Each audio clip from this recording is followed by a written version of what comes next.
These are the Family Guy episodes with the most scary and unusual moments, starting off with one of the most scary episodes where misplacing a skull brings a series of disasters for the Griffins. After Joe installs a home theatre system... Oh my God, Joe, how did you do this? I built it myself with supplies I got at the Home Supply downtown. Thank you for choosing Joe Swanson Theaters. Peter becomes jealous and builds a backyard movie multiplex. While digging, he uncovers a Native American skull and jokingly names it Chief Diamond Phillips. Hey, look what I found! Wow, authentic Native American remains. Ignoring Brian's repeated warnings to return the skull to its grave, Peter treats it like a toy, playing with it, urinating in it, and even using it as an athletics cup. Want some more peas, Chief Diamond Phillips? Peter, I really think you should put that back where you found it. Peter, are you peeing in that skull? Oh, no, Lois, I'm getting up and walking all the way to the bathroom and doing it there. Soon after, the Griffin household begins to experience disturbing and unexplained phenomena. Stewie starts speaking to static on the television, and the kitchen furniture mysteriously stacks itself on the table. I don't know. I haven't seen anything suck this much since I Heart Huckabee! Peter hallucinates, ripping off his own face, revealing Hank Hill underneath.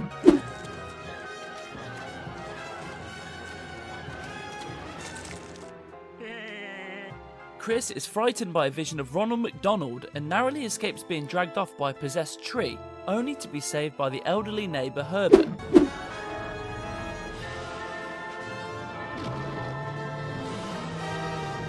Lois refuses to believe anything is wrong until Stewie is violently sucked into the closet by unseen forces and vanishes. The family brings in Bruce, working as a spiritual medium, who determines that Stewie's closet is the gateway to the spirit world, and the exit is through Meg. We've never hired a spiritual medium before, but I'll do anything to get my baby back. While Stewie refuses to come out, Lois bravely enters the portal herself and manages to rescue him. No, you're doing fine, Meg.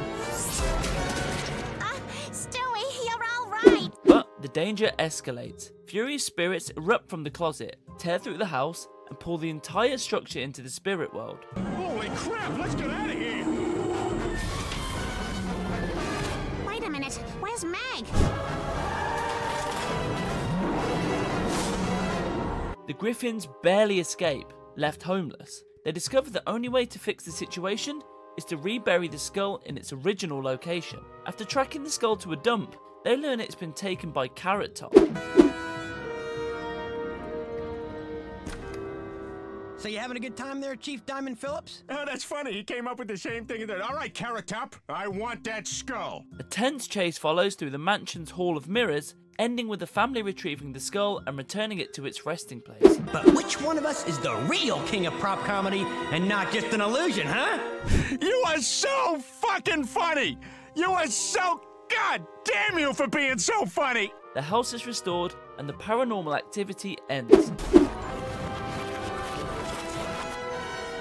In the final scene, Lois places the TV outside as a precaution, but Peter takes it back inside and puts Meg out instead, comically dismissing any lessons learned. Moving on to the second most scary episode in the history of Family Guy. The Griffins and several Quahog residents receive anonymous invitations to a dinner party at a scheduled mansion perched on a cliff.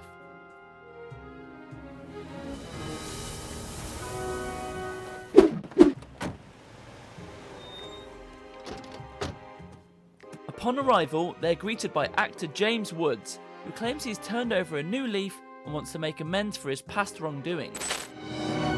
Good evening, everyone. James Woods? However, the evening quickly turns into a nightmare. When Quagmire's date, Stephanie, is suddenly shot and killed after sitting in James's designated chair, panic sets in.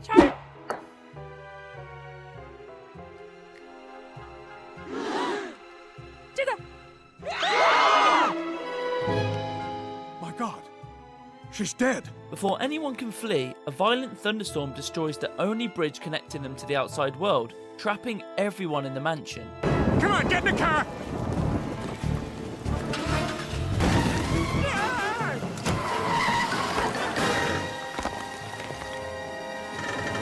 The atmosphere grows increasingly tense. I'm not getting any reception. Me neither. No bars! It's all right. I'll put a message in a bottle. Stephanie's body vanishes and suspicion falls on James until the lights go out and he is killed with a knife in the dark. Look!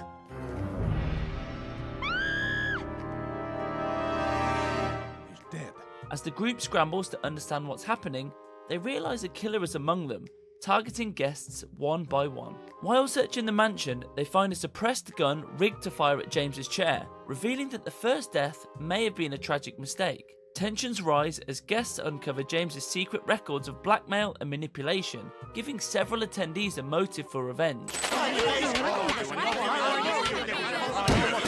Muriel, who had been providing James free medicine under duress, disappears, only to be found murdered. She's gone! The group splits up, only for more bodies to fall. Derek Wilcox is killed with James's Golden Globe Award. The murder weapon is soon found hidden under Tom Tucker's bed. You guys?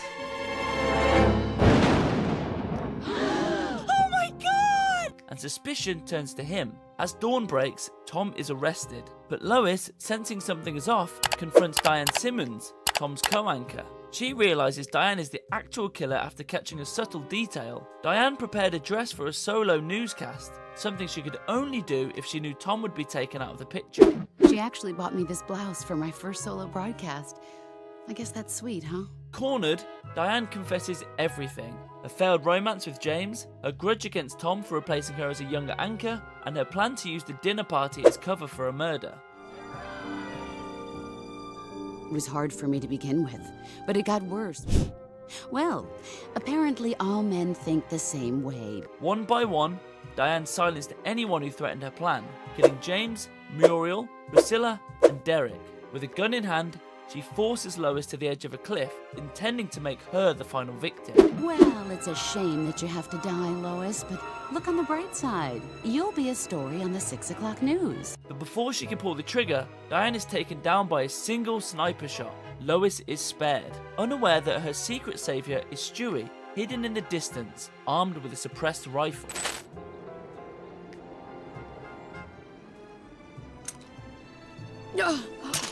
In a chilling final moment, Stewie mutters that only he has the right to kill Lois. Moving on to another scary episode with some horror genre music.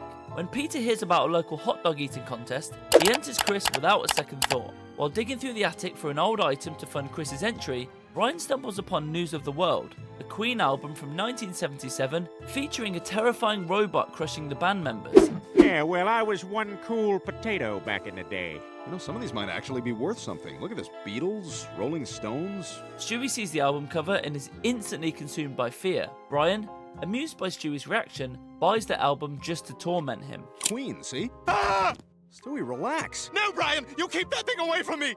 Is it looking at me? Stewie's fear deepens into paranoia. The lifeless robot on the cover becomes a looming presence in his mind, haunting him so intensely that he tries to take his own life.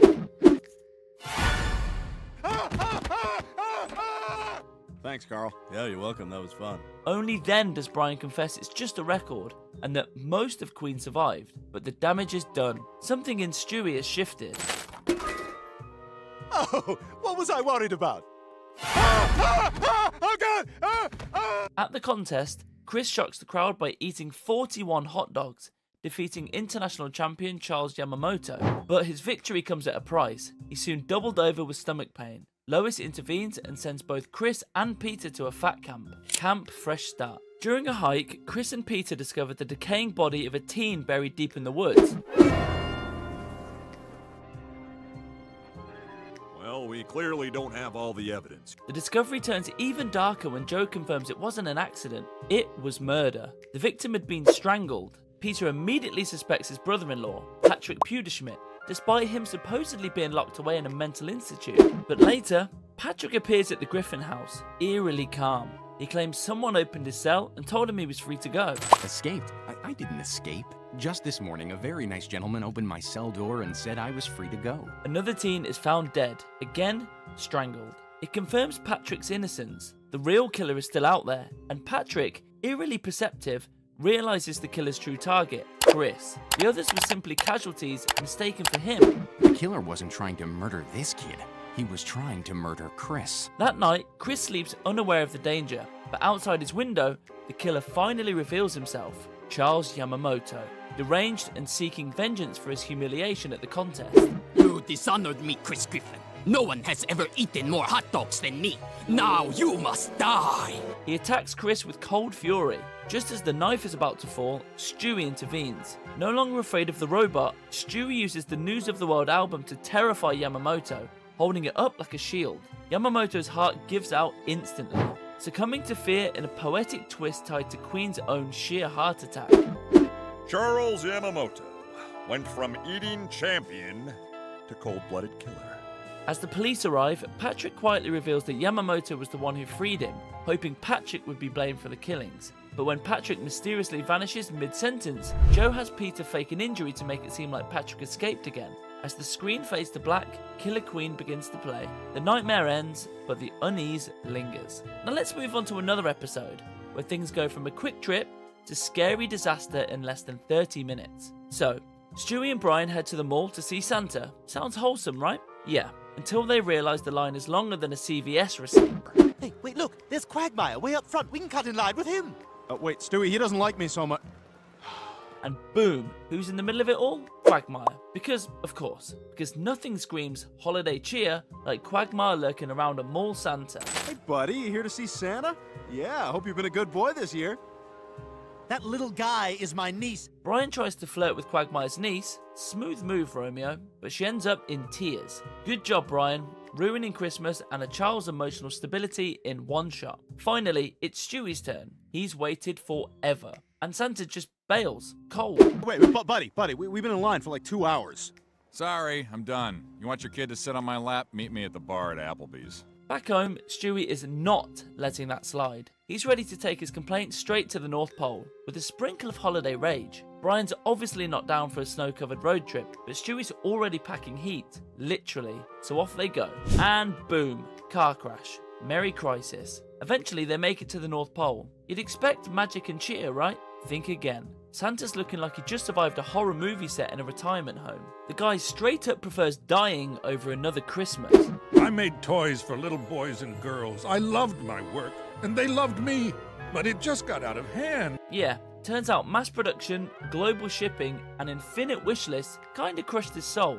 Relatable. They're just a sickly race of mutated genetic disasters. At least 60% of them are born blind. So now Stewie's yelling at a broken down Santa while Brian tries to salvage whatever's left of the holiday. We'll make sure there's a Christmas this year. Thank you, Brian. That brings me peace in this hour. Brian's doing holiday damage control, while Santa's literally talking about crossing over.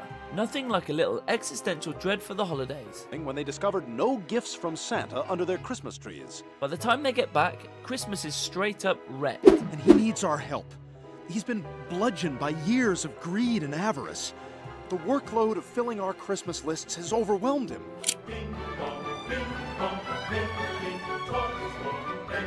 Guns, trauma, a dying Santa, and it all started with a simple trip to the mall. But hey, Brian and Stewie bonded, so Merry Christmas. Moving on to another episode with lots of spooky disasters. At the town's annual Halloween carnival, Peter Griffin stumbles into the hallway of holograms, where the air is thick with flickering light and eerie silence. That's not a Bluetooth. He just stuck a Tootsie Roll in his ear.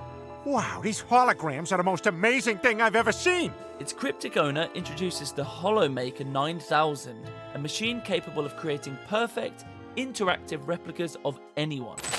This machine scans your data, then creates a virtual hard-light version of you. Peter, ever the escapist, sees opportunity in the device. In the shadows, he steals it. Back home, he creates a version of himself, cleaner, kinder, more present.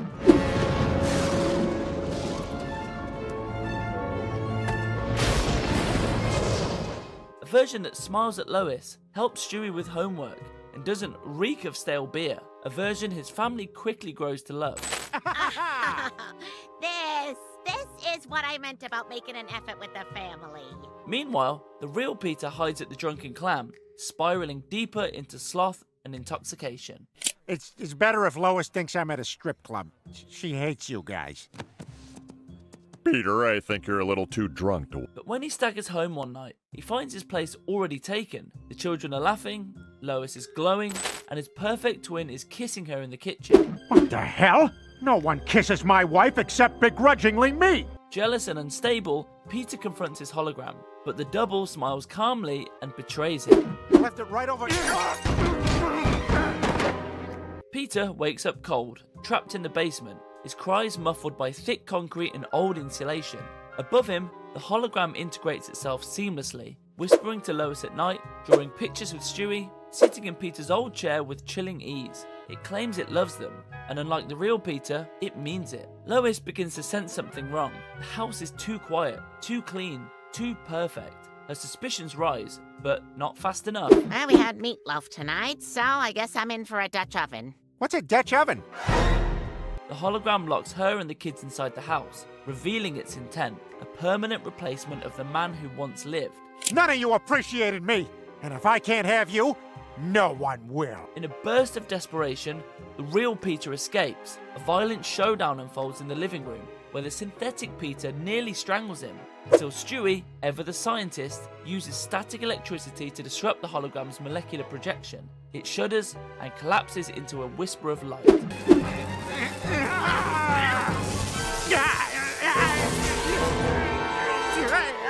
Bruised and shaken, Peter apologizes to his family, guilt heavy in his voice, but Lois, softly, tells him the truth. The hologram was everything he could be if only he tried.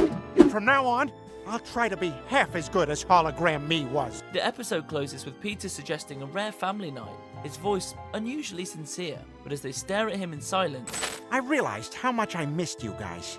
But what do you say we turn off that TV and do something as a family?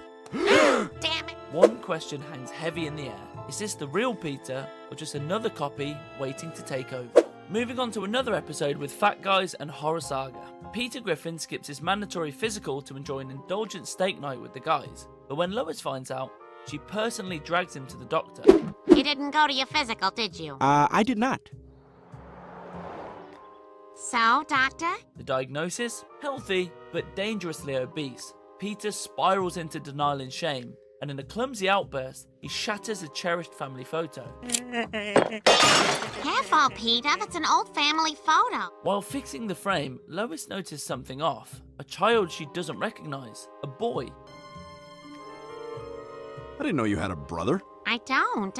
I don't think so. She confronts her father, Carter Puderschmidt, who snaps. You don't have a brother. The call cuts. No, don't be silly. 'Cause I found this picture. But Lois can't shake the image. She breaks into her parents' estate, digging through the shadows of her past. There she uncovers a truth buried in decades of silence. She once had a brother, Patrick. He was institutionalized as a child after suffering a psychotic break. Meanwhile, Peter processes his diagnosis in typical Peter fashion by founding the National Association for the Advancement of Fat People, NAAFP. But his movement flops under the weight of wheezing, groaning attendees, and unshakable denial. Welcome, everybody, to the...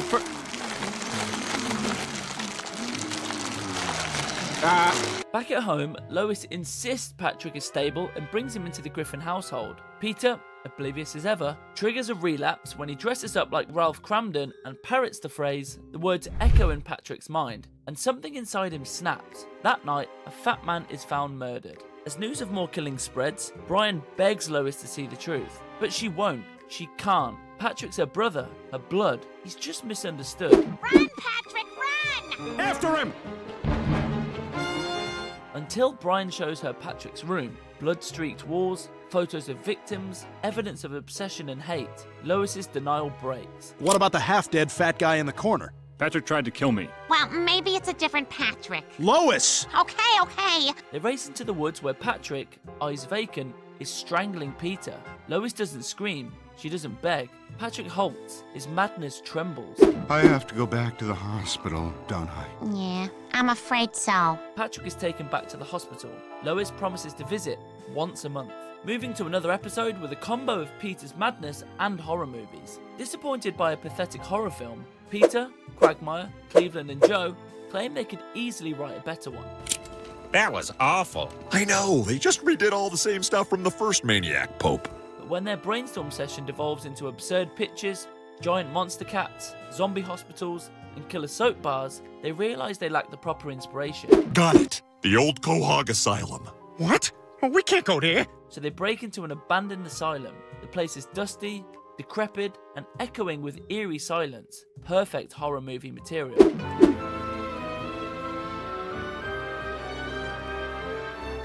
But when a real noise jolts them, they panic and sprint for the door, only to find it sealed shut. Crawling through air vents, they drop into the dark, rotting basement and stumble upon a lone man with a hook. Assuming he's a deranged slasher, the group attacks, beating him to death.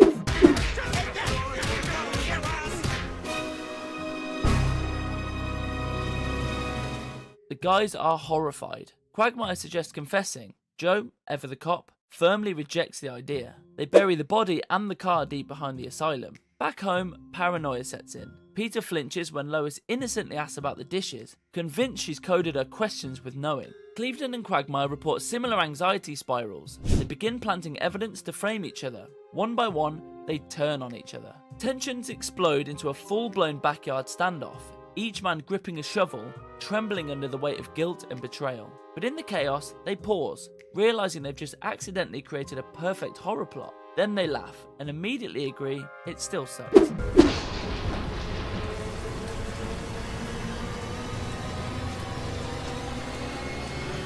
Just as they agree to move on, a twist. A newspaper headline reveals the man they killed faked all his military honours, their guilt faced to smug relief.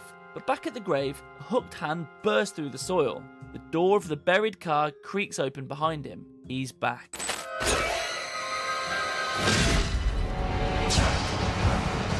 Meanwhile, Brian, newly adorned with hipster glasses, has become insufferable. Pretentious lectures, smug wine talk, and desperate attempts to impress women with literary references drive Stewie to the brink. After an embarrassing spa trip, Stewie enlists Chris on a sabotage mission, but Chris locks them both in a sauna. You what? Yep, it's all set. It's turned up high and nobody is coming for the whole weekend. Trapped and sweaty, Stewie loses all patience and subtlety. The only solution? Smash Brian's glasses with a baseball bat to the face. Brian screams, the lenses crack, and suddenly, the smugness vanishes.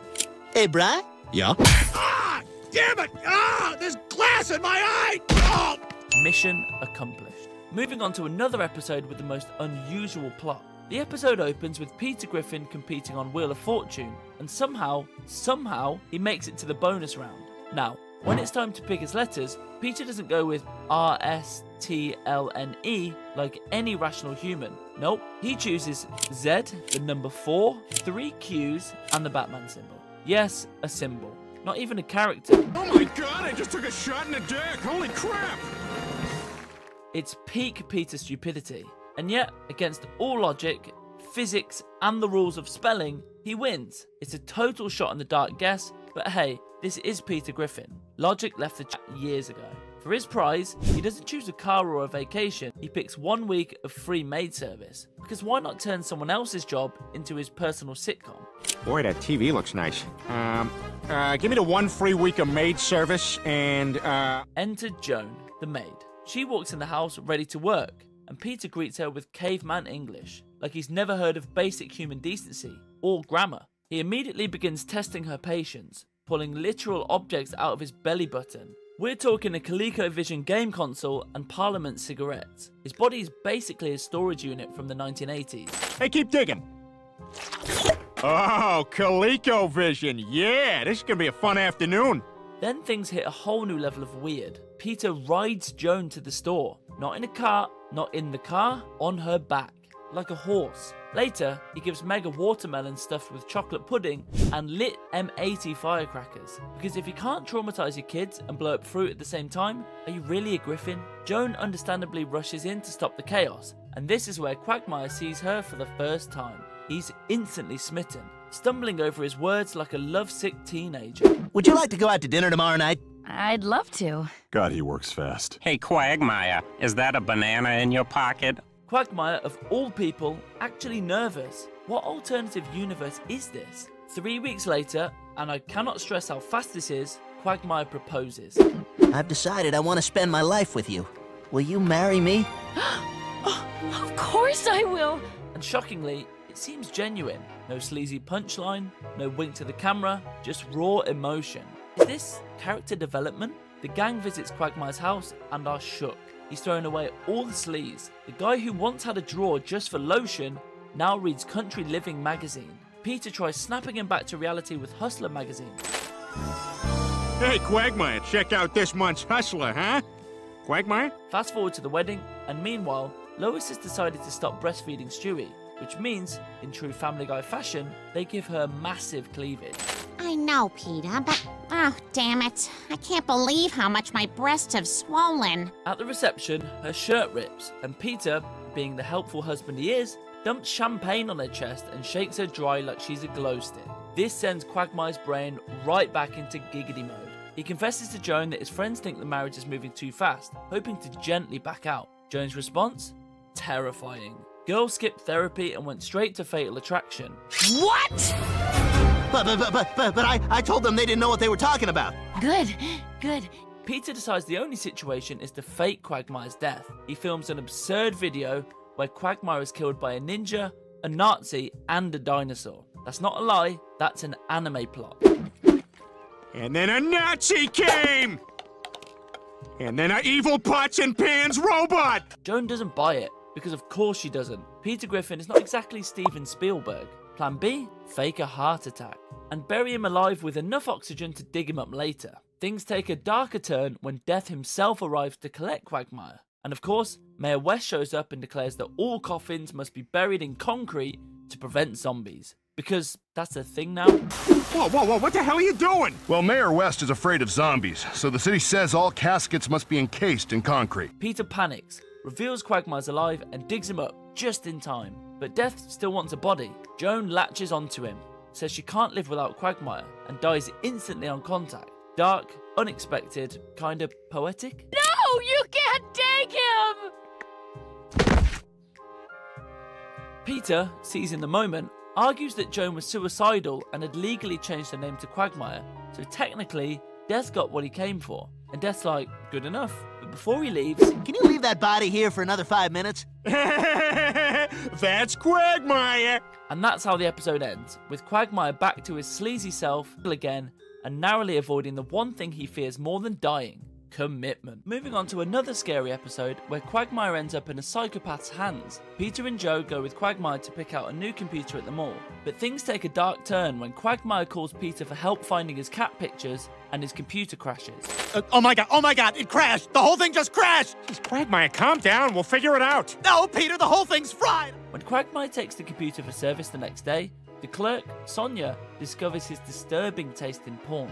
To Quagmire's surprise, they end up on a date where they bond over their shared interests. However, things get sinister the next morning when Quagmire wakes up handcuffed to the bed, realizing he was drugged and manipulated into sex. Despite this, he believes he's found true love.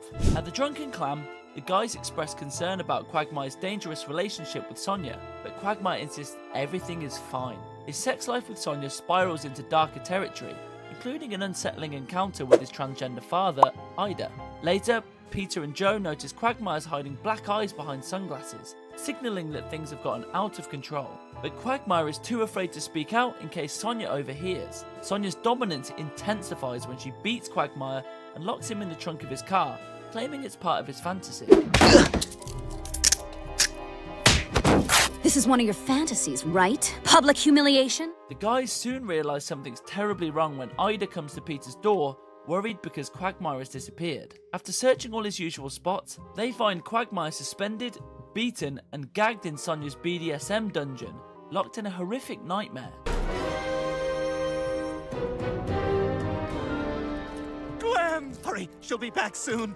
The situation escalates when Sonia corners them, but Joe's gun malfunctions and he's forced to take her down without firing a shot. What the hell? Like I said, you're going to jail. Afterwards, a recovering Quagmire reveals that he no longer wants to be submissive in relationships, and shockingly, Ida is now pregnant. My dad told me he's pregnant. Moving to another episode where looking for jokes turns into a nightmare. Peter and Lois are discussing a family trip to Maine when Chris bursts in, looking distressed. He reveals that he's been suspended from school for telling an inappropriate joke, one that Quagmire originally told him. Shocked and confused, Peter decides to confront Quagmire later at the Drunken Clam. When Peter hears the joke, he can't stop laughing, but it has a terrifying side effect. It causes him to soil himself uncontrollably. Quagmire and Joe quickly discover that Peter has this bizarre reaction every time they tell him the joke. Well, it's a pretty funny joke, you know, when you think about it. Your vagina's in the sink. Damn it! And they delight in making him suffer. Frustrated by their antics, Peter takes matters into his own hands the next day and wears Quagmire's pants to the bar, hoping to stop them from making him laugh. As the situation spirals, Peter becomes more desperate to find out where the joke originated. Quagmire reveals that Bruce told him the joke, leading the group to the bowling alley. Bruce told it to me. No way Bruce came up with that. Where'd he hear it? I don't know, probably just around. I mean, where does any dirty joke come from? But this search for the joke's origin takes a darker turn when they trace it back to a bartender in Virginia. Determined to uncover the truth, the group sets out on a dangerous journey to Stool Bend, Virginia. But they're not the only ones searching for answers. A black vehicle starts tailing them, and the group narrowly escapes when the vehicle opens fire on them, trying to prevent them from learning the secret of the joke's origin. In Stool Bend, they track down Cleveland, who admits that it was actually Gus the bartender who told him the joke. When the group demands more answers, Cleveland traces it to a bellhop named Sal Russo, who lives in Washington, D.C. The tension builds as they head to D.C., only to be ambushed again by mysterious figures in black suits who take them captive. Down on the ground!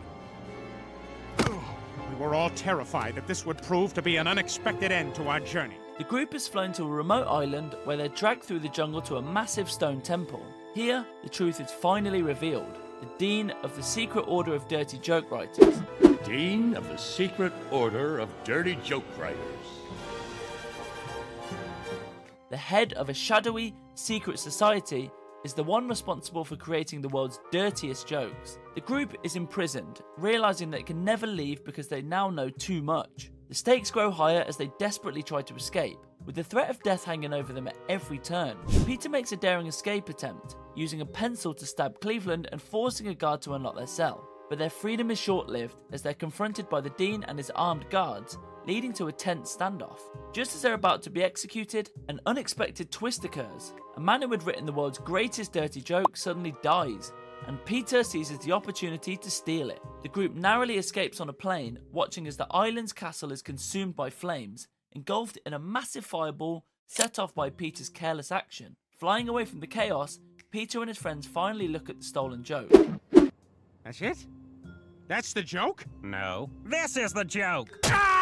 Moving on to another episode where simple pranks turn to horrible revenge. Peter and Joe decide to prank Quagmire for Halloween, targeting him with increasingly bizarre and dangerous tricks. Their pranks include bombing him with eggs, Joe dressing as a woman and sleeping with him, and even infecting him with a mysterious disease carried by a mosquito from Senegal. Peter and Quagmire end up at an old, eerie airfield where they stumbled upon a Mitsubishi Zero, an ancient Japanese fighter plane from World War II.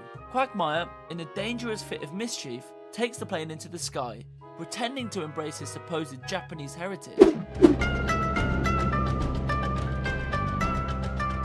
He then makes a sudden, terrifying dive towards the ocean near Quahog Harbour, pretending to be on a kamikaze mission. The plane plummets towards the water, only stopping inches from crashing. I don't know, Peter. It's like something just awakened inside me. I can feel my grandfather's Japanese blood coursing through my veins. Quagmire laughs maniacally, claiming it's revenge for the pranks they played on him. The sheer danger of the moment leaves Peter and Joe rattled and unsure whether Quagmire is playing around or pushing his limits. Meanwhile, Stewie's view of Halloween turns nightmarish when he mistakes trick-or-treaters for actual monsters and begins shooting at them with an M16. All right, you undead bastards, time to send you back to hell! He becomes obsessed with joining in on the spooky fun, but is soon bullied by a gang of older kids who steal his candy. Thanks, Duck Boy! Stewie's anger escalates, and he drags Brian into a scheme to steal it back. Their confrontation takes a dark turn when Stewie's initial plan to intimidate the bullies with a bazooka goes awry, and the explosion kills a Godzilla-like monster instead.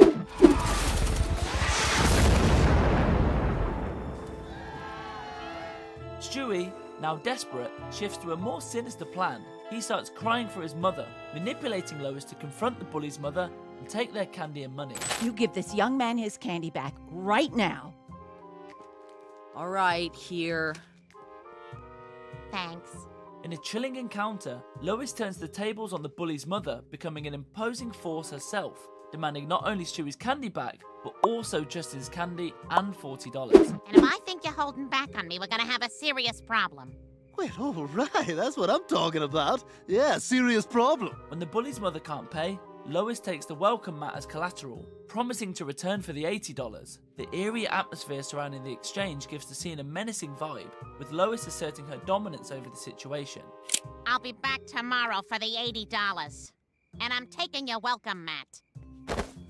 Elsewhere, Meg, hoping for a fun night of trick-or-treating, attends a Halloween party at Connie D'Amico's house. She's dressed in a revealing, slutty cat costume and is eager to enjoy the attention. However, things take a terrifying turn when Meg ends up playing Spin the Bottle. She unknowingly paired up with Chris, who was disguised in an Optimus Prime costume, and they end up making out in a dark closet. The moment is charged with tension as neither of them realise who the other person is. The room is full of eerie silence until Connie opens the door, revealing the horrifying truth. Meg and Chris are in their underwear, caught in a moment of familial horror.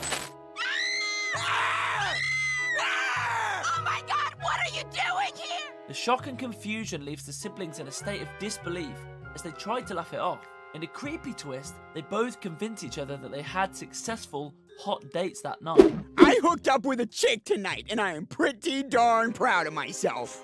You're right, Chris. These were the episodes with the most scary and unusual moments. Which one is your favourite? Let me know in the comments down below. Remember to like and subscribe. Bye for now, I'll see you in the next one.